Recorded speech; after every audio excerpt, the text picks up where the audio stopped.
You're listening to the Author Stories Podcast, bringing you the story behind the stories and the storytellers. Margaret White, Terry Brooks, Sheena Kamal, Matthew Quick, JT Ellison, Walt D. Williams, Brad Thor, Corey Dr. O, Brandon Sanderson, Robin Hahn, Ernest Blind, Jim Butcher, Sherwin Harris. Visit hankgarner.com for archives of all the shows. Today's guest is Avery Flynn.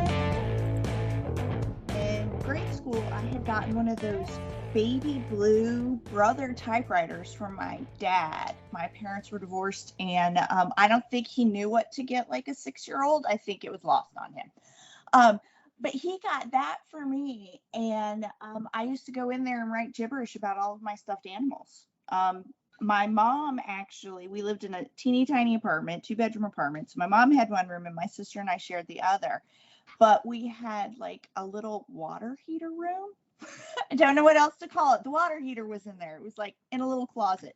But there's just enough space for a small 6-year-old, to sit in there and type. And she actually sort of, the rule was I had to leave the door open. But she sort of set me up in there to have like a little writing space. And it was just sort of the sweetest thing ever. That is so cool. So, did that kind of set the tone for your creative life? Like, do you still to this day kind of find a spot that's your own, that where the stories can come alive? Yeah, I'm kind of lucky. I've got friends who, have to be in a certain place, and, they've got to have their ritual, and they've got to have the certain drink, and they've got to have, whatever it may be. I've always been sort of where I can sneak off and, get some words. I have written many a chapter in the car at a kid's sports practice. Oh, yeah. So, yeah. So do you carry a laptop with you, or kind of what is your method for making sure you get the words down?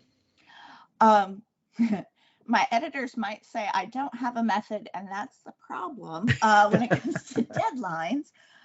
But no, it is, I tend to write at my desk on a desktop. And then when I am in crunch time or I'm taking kids from one place to another, it is definitely the laptop. I do both. I use a program called Ulysses, and it's all cloud-based, and it has been super helpful. I can even in a pinch do it on my phone, I discovered. So there you go. Yeah, I've found that to be super helpful. I use Dabble, which is also web-based, and the ability to whip your phone out and to even use voice dictation sometimes. And voice dictation on a phone's not perfect, but it sure helps later when you sit down at the desktop, and you can generally get a feel for what you're trying to say, even if it didn't come out exactly right. Yes. Better to have a good solid 70% of those words than nothing. Amen. 100 times. Yes. So Avery, from that first desire at a young age to sneak off and tell stories, did that kind of feeling stick with you? Did that sort of set the tone for what you planned your adult life to be? Yes, but not quite in the way it turned out. So I was a print journalist for a long time, and that was really my life goal. That was it. That's all I wanted to do. So I was telling people stories. They just, more in a daily history type of way than in a fiction way. I've always been a huge reader, never really had plans to be a writer, a fiction writer at all. And then I ended up having kids, and getting called out to a fire at 3 a.m. is not great when you have a little baby. That doesn't go. Plus, if you like to eat. Being a reporter was amazing. I absolutely loved the job. But yes, the eating and the hours were kind of detrimental. So I swapped over and started doing in-house stuff. And then my husband was deployed to Iraq, and I had 3 kids by then. They were all in bed by like 7 p.m. So I had time on my hands and knew what book I wanted to read, but couldn't find it. So that sort of was my start in writing. Was I sat down and started to write what I wanted to read. Avery, we've done more than right at 1,300 episodes of this show, and hearing so many people's stories.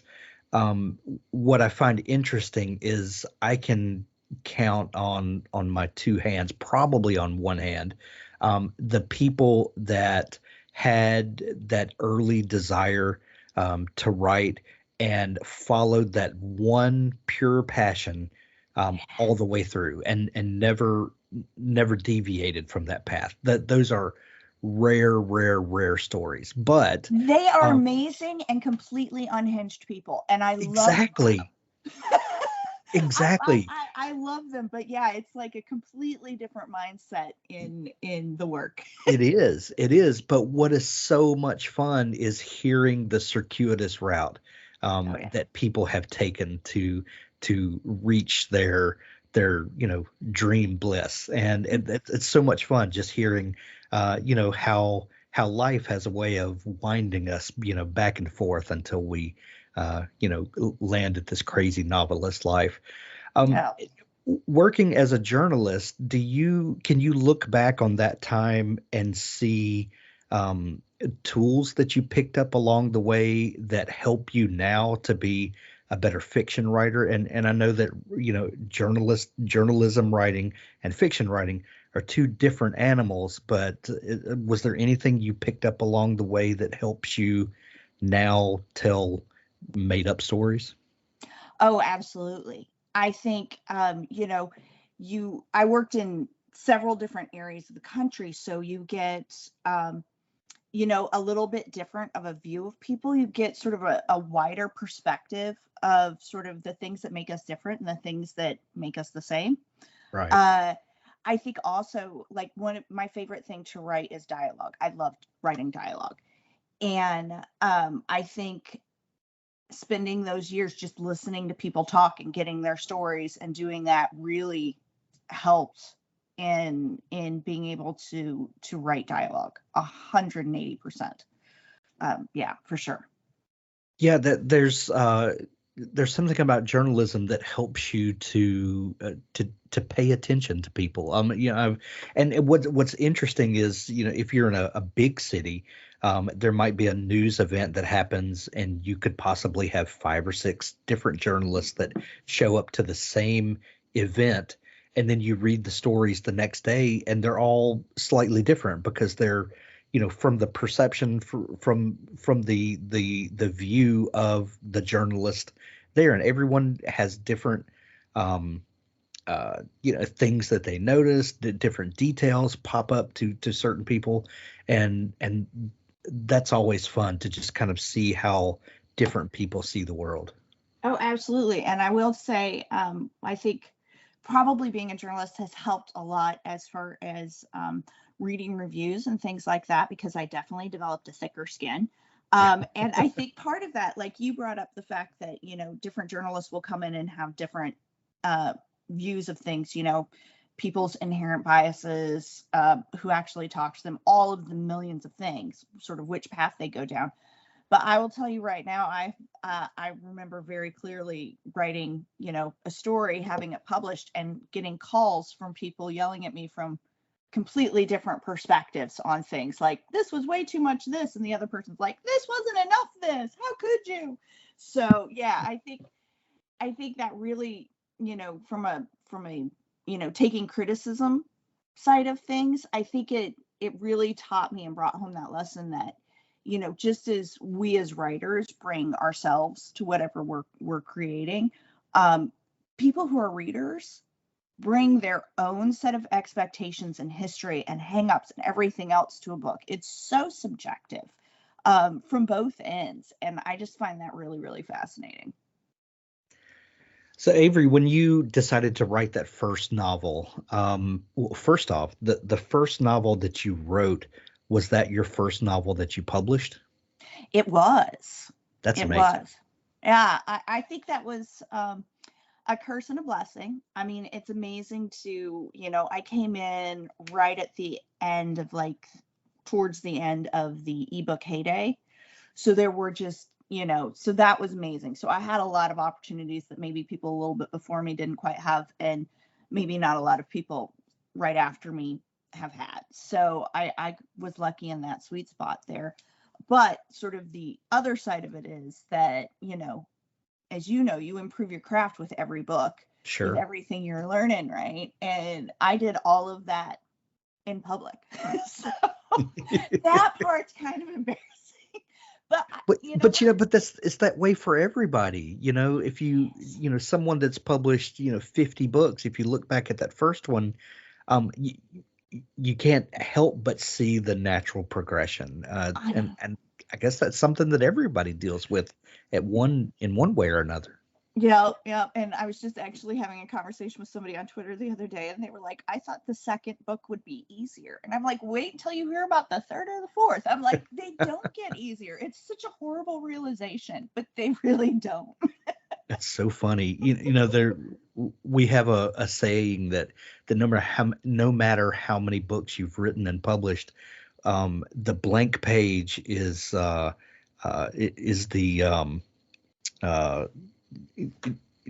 it's something that everyone deals with when you go to write that next. It's the great equalizer. When it's time to start that new book, everyone stares at the same blank page.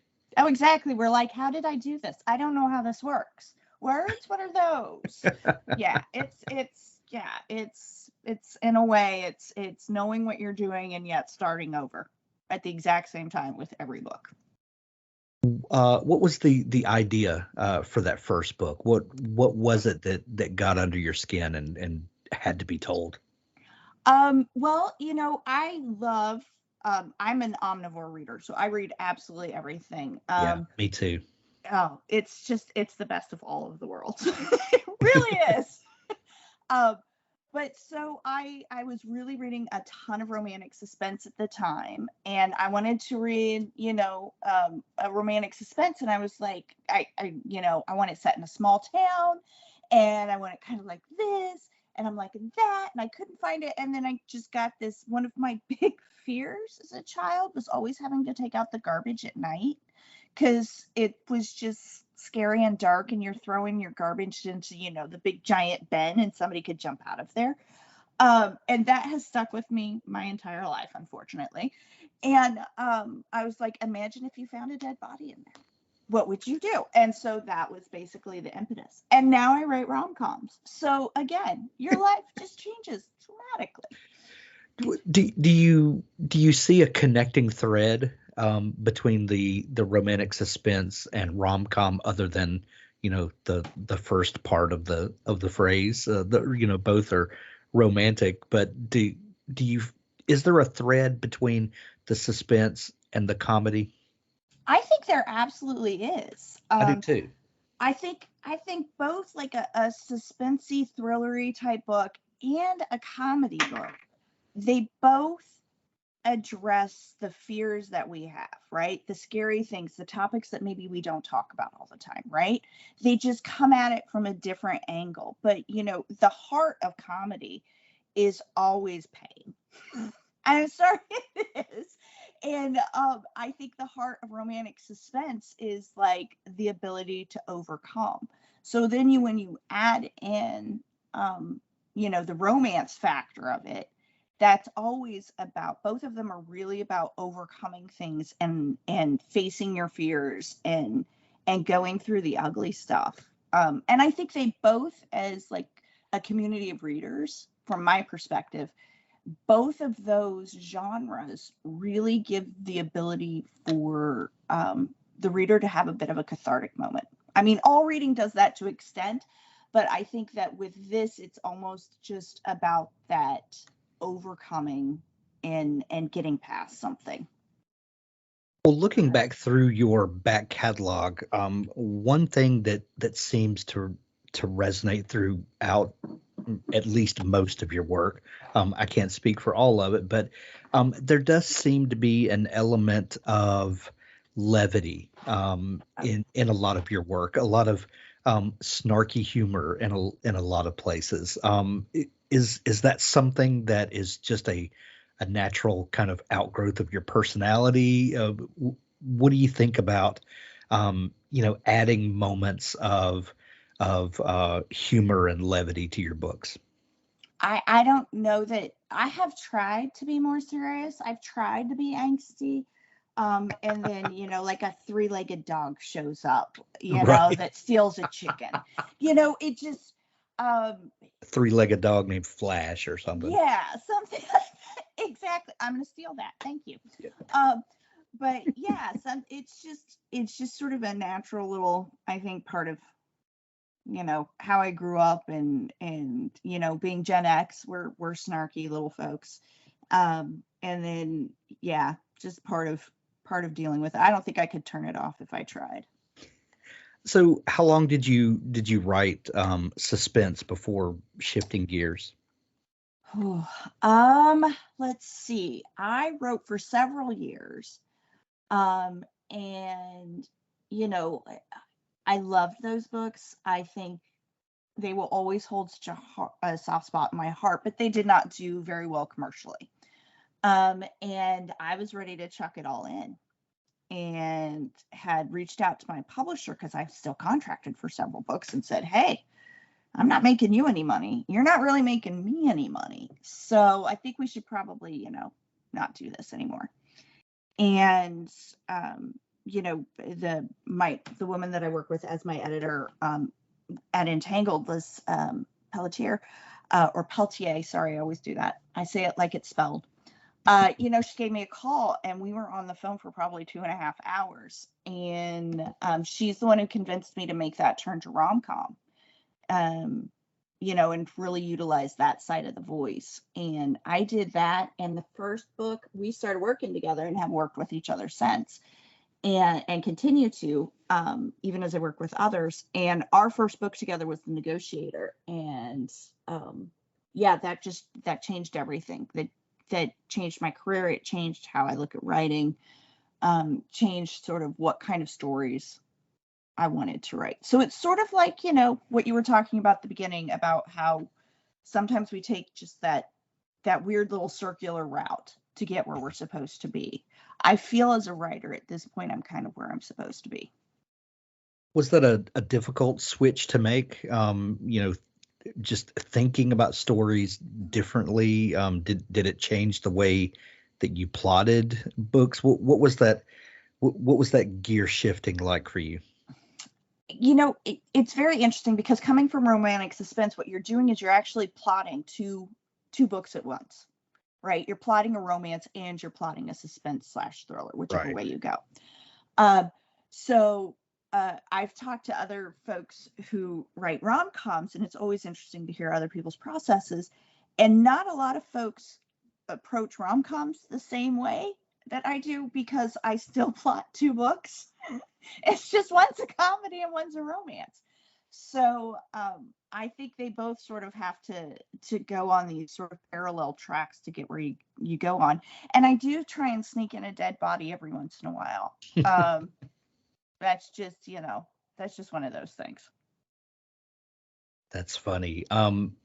Do you ever, well, first off, you said that you talked about plotting those books. Are you a planner before you start writing? Do you kind of have the story laid out and have a roadmap of where you're going?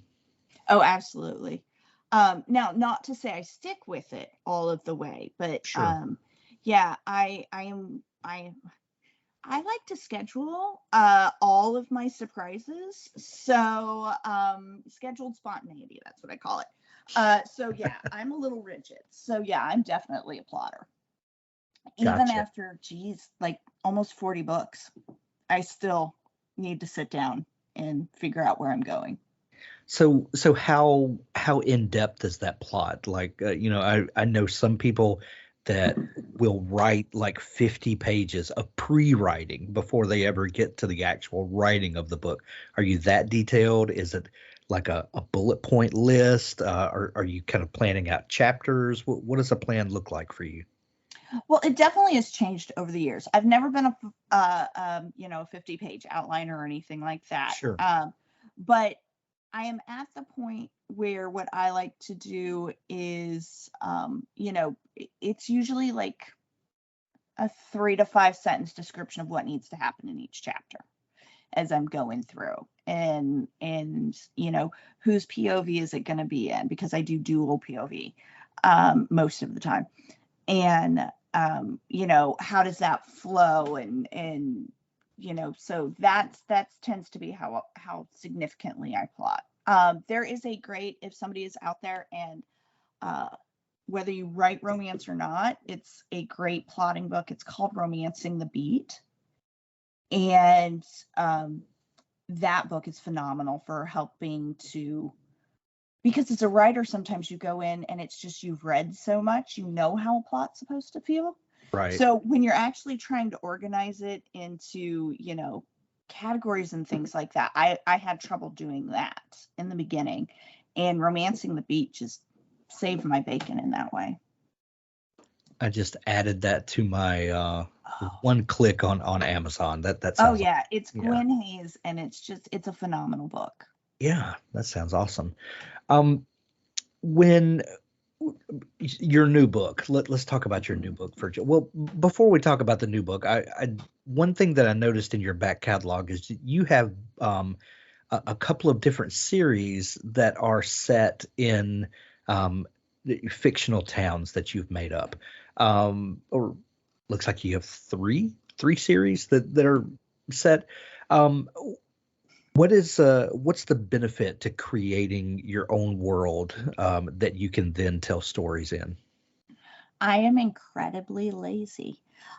So making my own world kind of helps when I'm like, but I really want this to happen in the story, but there is no that in that location.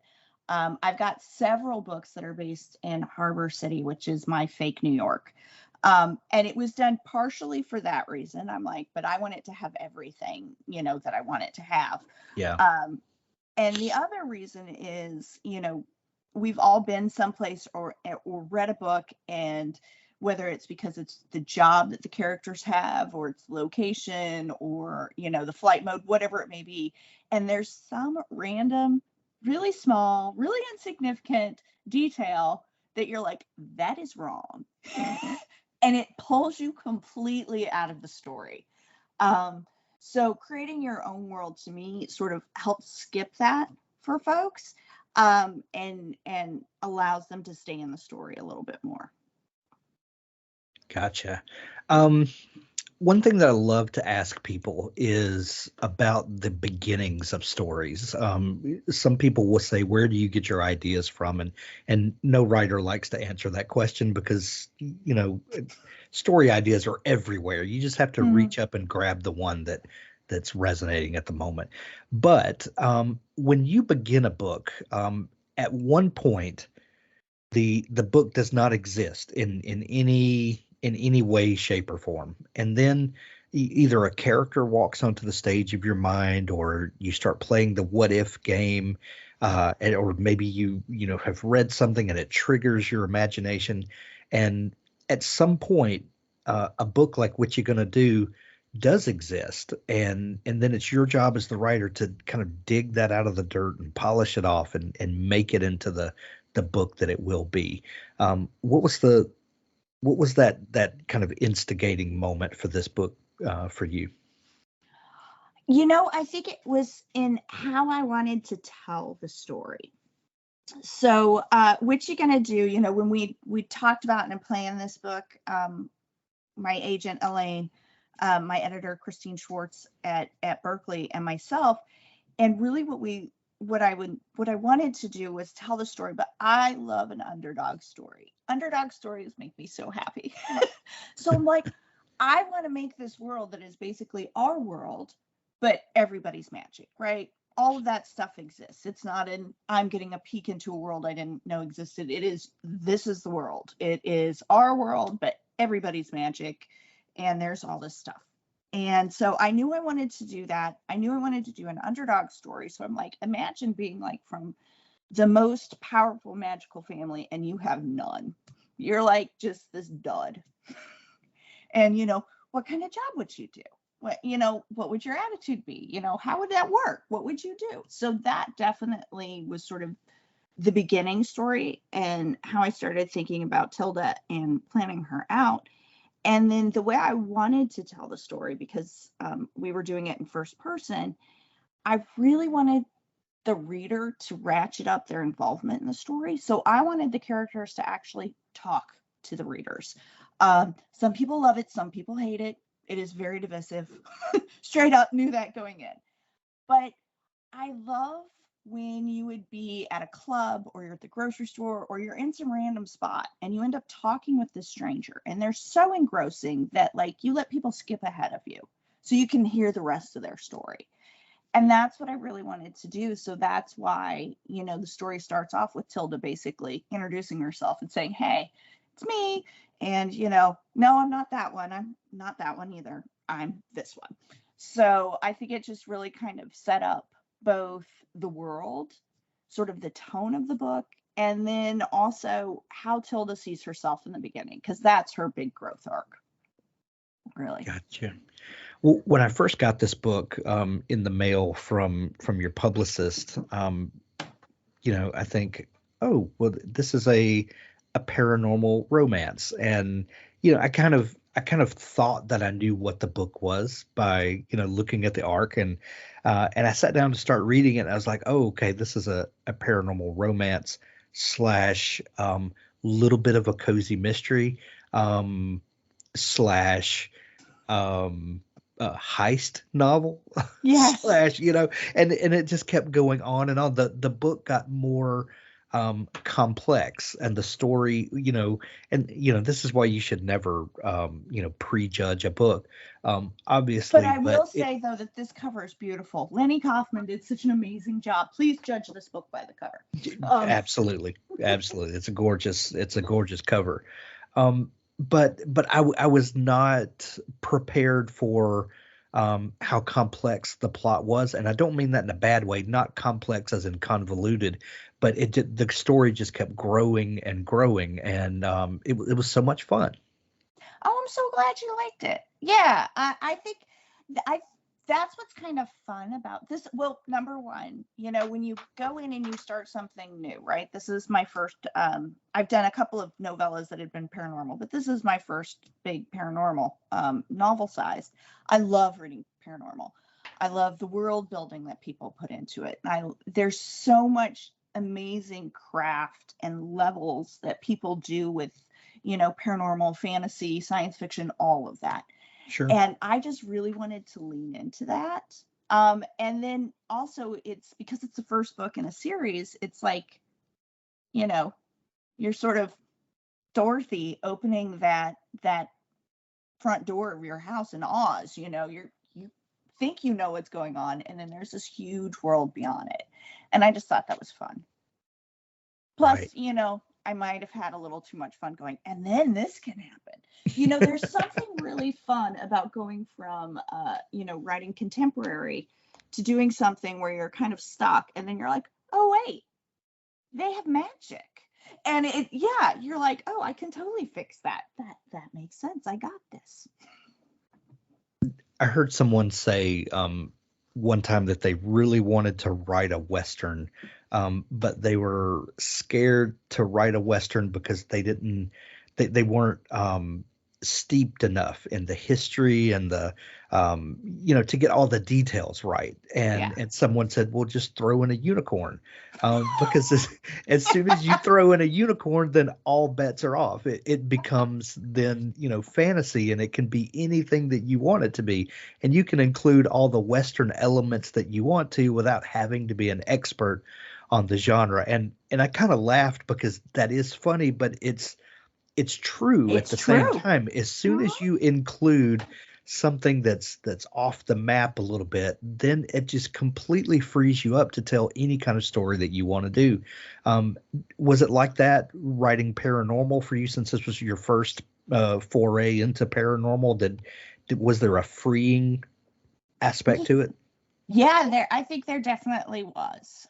It had sort of that, first book feel to it from a writing perspective where, you don't know all the rules yet. You haven't made all of the mistakes yet. Or if you have, you haven't realized you made those mistakes yet.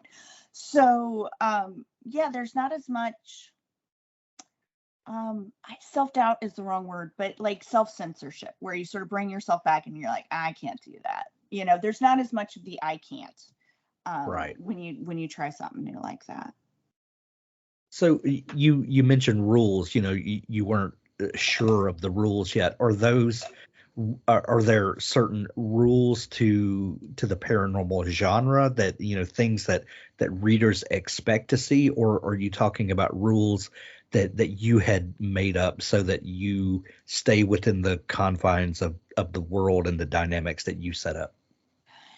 I meant more from like reader expectations. Sure. And then you also kind of look at like there are different levels of expectation within, say it's a paranormal romance that gives you one expectation about how much is going to be paranormal and how much is going to be romance. You read just straight paranormal, again, you're like, all right, I'm expecting this and that. And so trying to sort of balance those expectations, I think that was challenging, and I think it's fun because I'll talk to readers and you definitely can tell people who got more, who read more paranormal romance because they wanted more of that, or that was the part that drew them in. And then you've got folks who read more paranormal and fantasy and they're like, I loved it once they got on that train and things went moving. And again, so it's balancing that little bit of expectation, I think. Gotcha. One thing that I definitely wanted to ask you, I absolutely love a heist novel. There's just something fun about it, and what was the thing that instigated that storyline? I wanted to write a heist book for a long time. And I think so the fact that I got a chance to even put a little bit of a heist in this was really fun for me. A lot of times I write just to amuse myself. So that was definitely one of those times. Gotcha. Well, the new book is Witcha Gonna Do. It is available everywhere now. When you're hearing this, Witcha Gonna Do. I don't feel like I pronounced that well enough, but it's available in Kindle edition or audiobook or paperback, however you prefer to read books. Audiobooks are the largest growth market in publishing right now. How do you feel about your books being translated to audio? I love it. I'm a firm believer in being able to, reach readers wherever they are. Absolutely. Whether it's audio or it's like the gaming adaptations that they do, or what print, digital, whatever it is that gets them their story fix. I think that's the way to go. 100%. Well, we're going to put links in the show notes to make it easy for folks to find the book. Avery, if people are just discovering you and want to dig into all the amazing stuff you're doing, I know that you have a presence online in several different places. What's the best place for people to connect with you? I think probably if you go to my website, which is just averyflynn.com, I have a little button on the front that has like a book list, and like a good romance reader that I am, we are obsessed with character connections. So on the book list, it actually includes who the main love interests are within each story, because that's what we want to know, because we read one book and then we're like, well, I want that person's book. So that way it flows through. Excellent. We will link that up in the show notes as well. Avery, this has been so much fun chatting. We're going to send everyone to pick up a copy of the new book, Witcha Gonna Do. Thank you so much for taking time to come on the show. Thank you, Hank, so much for having me. I had a ton of fun.